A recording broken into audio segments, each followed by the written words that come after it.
Look at the hinge. Can you see how much give this HP has compared to the Mac, which pretty much only moves when you apply some proper force to it? HP has some aluminium in the body, but the vast majority of the parts that you interact with are plastic, and that makes it feel a lot cheaper. Like you can push down on the body and actually see it bend, with a little bit of creaking too if you lean too hard on it. That is not the case with this MacBook Neo. The entire body is machined out of one big block of aluminium, and you can feel that sturdiness.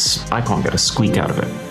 But when you're willing to go high-end, I'd say that Windows reduces that gap. This Asus is now definitely more rigid, and apparently has military-grade protection with the ability to withstand extreme heat and extreme cold, but it's still not as premium as the MacBook Pro. It still feels plasticky in places, especially the underside, and the hinge still has that little bit more wobble than the MacBook Pros, which stays completely planted where you open it. This is even sturdier than the MacBook Neo's hinge, making this round a pretty clear KO against Windows. But the other side of the build quality coin is durability, which we will also test with an actual real drop test, but we'll do that at the end so I can actually test everything else before I kill my darlings.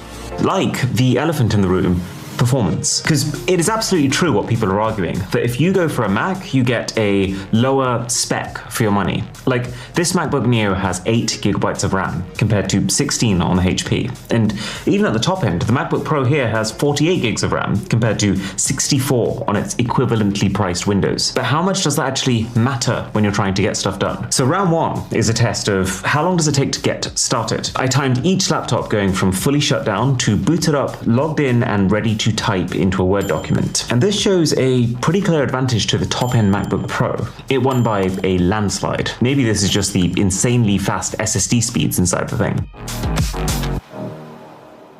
Round two is multitasking. So I opened up in the background 20 identical internet tabs on each, and an active Zoom call. And then the test was, with all of that going, how long does it then take each laptop to open up an absolutely enormous spreadsheet on Excel? The answer to which is a very similar result to the boot test, with the MacBook Pro outperforming every other laptop by a mile, and all the other three being clustered pretty close together.